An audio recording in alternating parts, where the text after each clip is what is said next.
Maayong adlaw kanimo DJ Sam ug sa tanan nimong mga followers.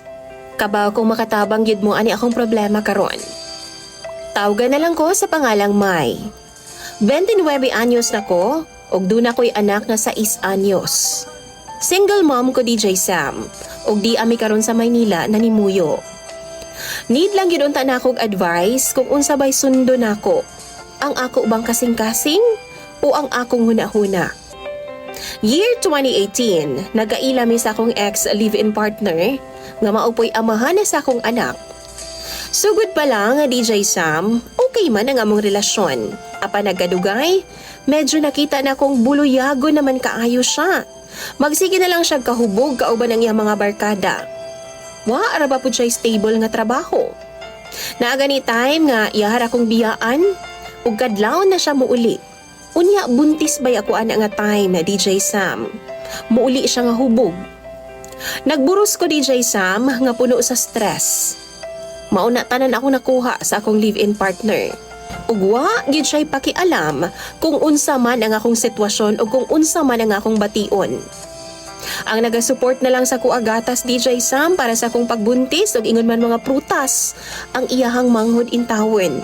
Kay naluoy lagi daw siya kay buntis ko. Napoy time DJ Sam nga okay man pud siya. Magalgal man gud siya sa barkada DJ Sam, dali ra gid kay siya magalgal. Usahay gani suguon na magpapalit, buntag pa lang, muli na siya hapon tapos hubog pa gyud. Until nanganak na lang ko DJ Sam mao gihapon ang iyahang taras. Naay time ning uli na gyud ko sa amoa. Nisunod pud siya. Nangayo pud siya pasaylo. Ug daw dili na daw siya mag-usub pa sa iyang tirada.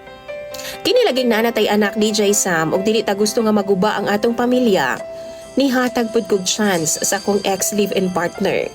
Pero dili lang once niya gibuhat, kundi kapila na ka-time DJ Sam nga naghatag ko niya tsansa aron lang gyud dili mabuwag ang among pamilya. Maluoy magud ko sa bata DJ Sam. Apan siya daway kaluoy sa amo ang mag-ina. Year 2022. Nakatrabaho siya DJ Sam. Og baka ingon jud ko nga okay man sa sinugdanan. Apa nagkadugay? Naa naman ko'y nabatian nga mga storya about sa mga katrabaho niya nga mga babay. Kay lagi daw, nag-flirt lagi daw siya. Og ako siyang i-confront DJ Sam, masuko pud siya. Ug maoy hinungdan sa among lalis duha. Mao nang ginabaliwala na lang nako ang tanan. Niabot gani sa punto nga nabag-uhan ako sa iyaha DJ Sam. Sayo na kay siya mo duty. Bisan pang hapon or panggabi siya, buntag pa mugikan na. May na lang daw para taas-taas daw ang iyang overtime. Gawas pa diha, arte na pud kay siya DJ Sam. Ikaligo na lang niya halos ang perfume. Og pirmi na gid na siya nga naka-gel ang buhok. Di man siya ingon ana unta DJ Sam. Wa ra jud ko ato DJ Sam pero naanay something nga ako ang na-feel. Murag paminaw nako, doon na nay mali sa among sitwasyon. And one time, grabe na jud akong instinct. Akong gitan-aw iyahang bag DJ Sam ug doon ako'y nakita nga gamay nga papel. Naay nakasuwat dito nga cellphone number og 6 digits pud nga number. So mao to, ako ang gi-check. Pero wa may mugawa sa ako mga contacts DJ Sam.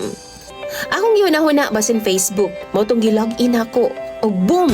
Dito na ko nakita DJ Sam nga naa day siya gitaguang account. Dagan siya ka-chat o ka-flirt dito DJ Sam. Mga katrabaho ra pud niya nga mga babay. Ug na-discover nako nga naa day siya gipanguyaban nga OJT sa ilahang kompanya nga gitrabahuan. Ug kabalo ka DJ Sam, iya haming gilimod. Ingon pa siya, wa daw siya'y pamilya. Doon na daw siya nahimong live-in partner pero nagbuwag na daw sila.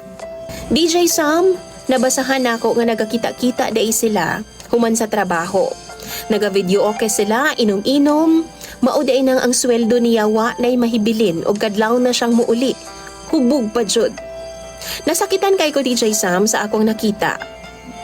Mao nang nakapangutan ako sa akong sarili. Ngano man, nganong iya mang nabuhat sa ako ang nagtinarong man unta ko. Naara ko pirmi sabay og nag-atimana sa among anak DJ Sam. Apan siya, unsa man ang iyang gibuhat. Mao to nga tay murag down kaayo ko. O grabe ang akong kaluoy sa akong kaugalingon. Wa na ko siya gipansin DJ Sam. Di na pud ko patapad sa iya hagtog. Ug wa na pud nako siya gisilbihan. Pero one time nilakaw siya. Hapon na siyang minguli DJ Sam, hubog pa jud kaayo. Suko kaayo siya. O gusto gani ko niyang suguron DJ Sam. May na lang kay na ang iyahang papa og igsuon nga mo inipugong sa iyaha DJ Sam. Sila na hinuon sa iyang amahan ang nag-away. Hangtod miabot sa punto nga nagkasakita na sila pisikal. Grabe ang akong trauma ni adto nga time DJ Sam. Og tungod ni adto, naka-decide ko nga biyaan na gyud nako siya. Giatol na ako nga na siya sa work, saka namimilakaw sa kong anak. Og nilabay ang isa ka buwan DJ Sam, niapas siya namo. Kauban pa ang iyang mama og iyaan. Perte nilang hangyo nga mobalik daw ko sa ilahang pudera DJ Sam og magbag-o na daw ang akong ex-live-in partner. Pero wa ko nagpada. Kay naa na mi ticket para Manila. Og niuli sila nga wa minikuyog yun DJ Sam. And this year, nagkabalik mi og communicate. Kay para lang man pud sa bata DJ Sam. Og bisan unsaon amahan man gihapon siya sa akong anak.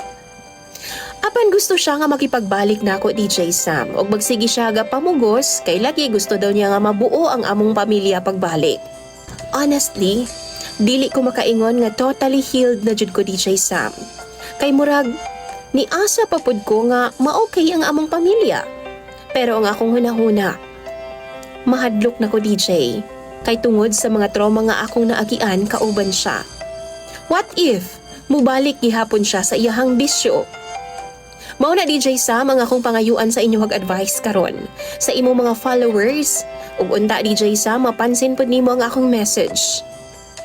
Kay need jud akong advice gikan sa imong mga followers. Daghan kayong salamat and more power po sa imong online program. Imo nga follower DJ Sam, May.